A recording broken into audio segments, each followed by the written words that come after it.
Tonight, I'm very pleased to welcome a man who has been an incredible champion for so many of these values that we all share, and we've shared them for a long time. I don't think too many of you people have heard of him. He's very low-key. He's a very low-key person, but he's highly respected. He is a great person. I've known him for so long. For the past 16 months, Robert F. Kennedy Jr.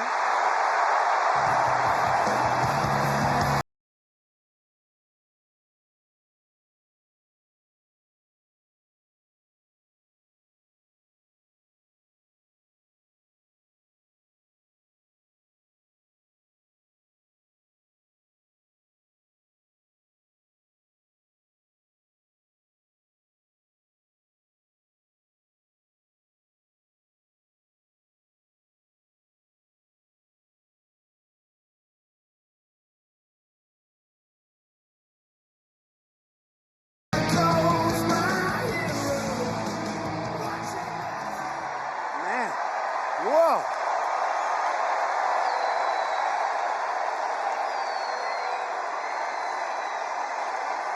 And he deserves it. He deserves it.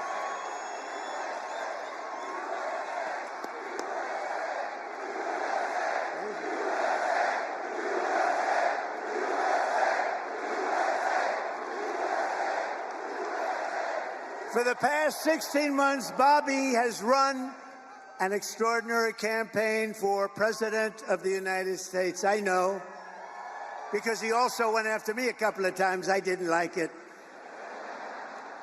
And I mean this sincerely. Had he been allowed to enter the Democrat primary, he would have easily beaten Joe Biden, but they wouldn't let him in. They put up rules. I've never seen rules like he had to have 65% of the vote in order to run, you know, little things like that.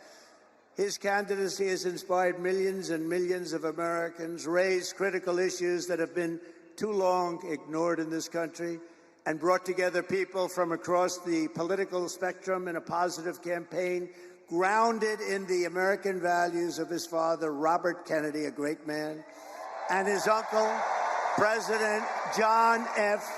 Kennedy. And I know that they are looking down right now, and they are very, very proud of Bobby. I'm proud of Bobby, you want to know the truth.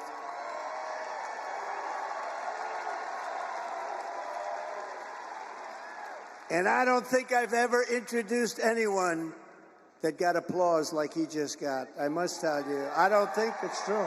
I don't think I've ever introduced anybody that got applause like that.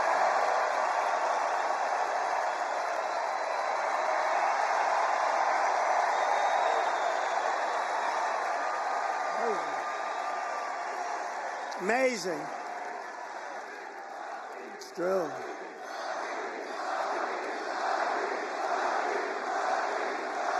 Amazing.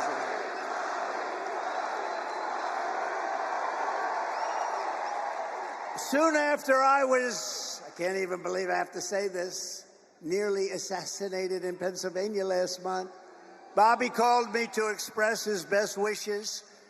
He knows firsthand the risks incurred by leaders who stand up to the corrupt political establishment. When you stand up, you bring on some trouble for yourself, but you have to do what's right. You have to do what's right for the country. I will tell you, we are both in this to do what's right for the country. That's one thing I can tell you.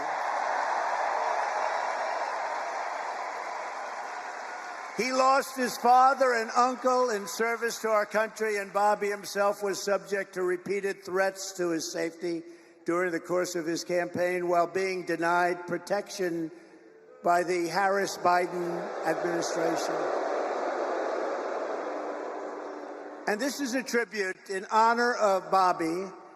I am announcing tonight that upon my election, I will establish a new independent presidential commission on assassination attempts. And they will be tasked with releasing all of the remaining documents pertaining to the assassination of President John F. Kennedy,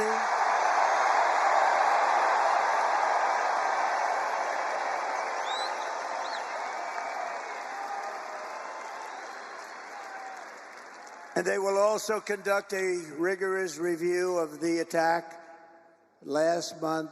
But I tell you, I have never had more people ask me, please, sir, release the documents on the Kennedy assassination. And we're going to do that. And I also want to salute Bobby's decades of work as an advocate for the health of our families and our children. Nobody's done more. Millions and millions of Americans who want clean air, clean water, and a healthy nation have concerns about toxins in our environment and pesticides in our food. That's why today I'm repeating my pledge to establish a panel of top experts working with Bobby to investigate what is causing the decades-long increase in chronic health problems and childhood diseases, including autoimmune disorders, autism, obesity, infertility, and many more. We want every child in America to grow up and to live a long and healthy life. So I just want to ask Bobby to speak for a little while. I'll stand aside. I'm going to stand aside. But I can only tell you, I've known him a long time. We've been a little bit on the opposite side of the equation, but I will say this, he is a brilliant, I still think of him as young. He's not that young. I always call him young, but he's not that young. But he is a phenomenal person, a phenomenal man who loves the people of this country as much as anybody can love the people of this country.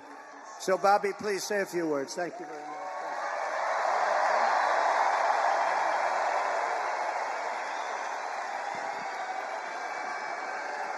Thank you.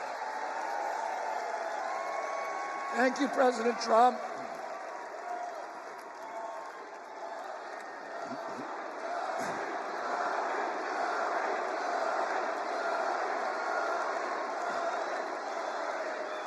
Thank you. Now, a few hours after the assassination attempt at Butler, I got a call from a safe food advocate named Kelly Means, who's been fighting for many years to try to end the corruption at CDC and FDA and USDA. And these institutions, these regulatory agencies, are actually run by the big food processing companies, the big ag and the chemical companies that they're supposed to regulate. And he said to me that he'd been advising me for many years and on my campaign. And he told me that night that he was also advising President Trump. And he asked if I would talk to President Trump. And I said, of course. And about a few minutes later, I got a call from the president. And we talked. We had a very good talk. And then he invited me to come see him the next day. And I went to Minneapolis and saw him. We met again a couple of weeks later in Florida.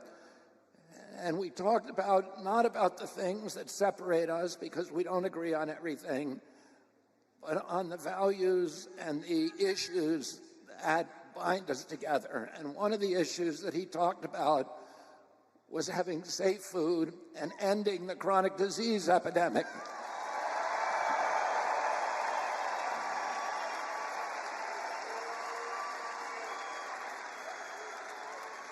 Our children are now the unhealthiest, sickest children in the world.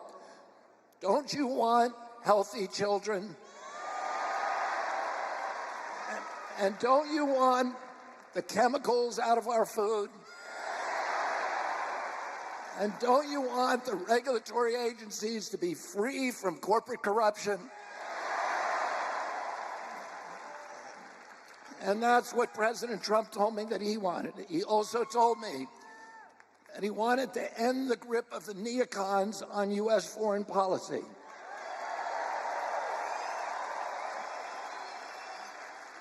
He said he didn't want any more $200 billion wars in Ukraine, that we could use that money back here in the United States.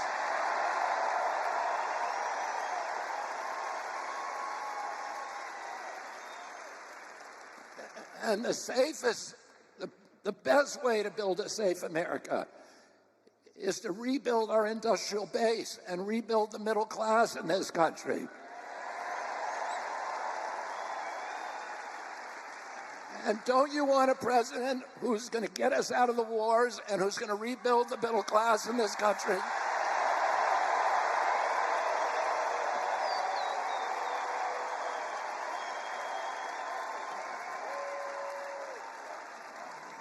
And he told me that he wanted to end the censorship because the whole basis of American democracy is the free flow of information. And we know that a government that can silence its opponents has license for any kind of atrocity. And can you think of any time that you can look back in history and say that the people who were censoring were the good guys? They're always the bad guys, because it's always the first step down that slippery slope to totalitarianism.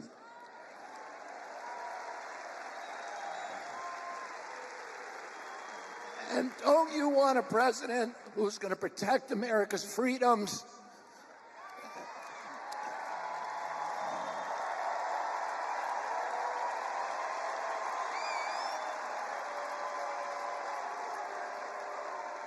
And who is going to protect us against totalitarianism?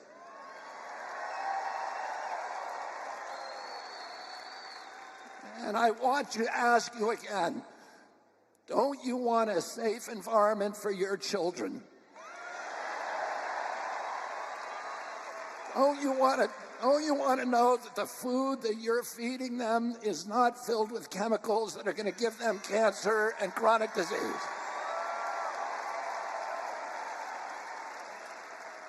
And don't you want a president that's going to make America healthy again?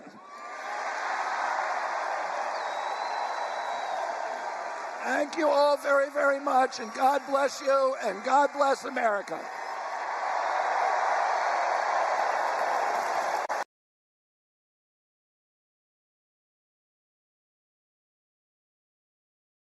Champion, champion. Slippery slope, slippery slope. Totalitarianism, totalitarianism. Tribute, tribute. Pertain, pertain. Rigorous, rigorous. Advocate, advocate. Toxins, toxins. Pesticides, pesticides. Chronic, chronic. Equation, equation. Phenomenal, phenomenal. The grip of, the grip of. Atrocity, atrocity. If you enjoy this content, please consider subscribing to my channel to stay up to date with future videos. Thank you for watching.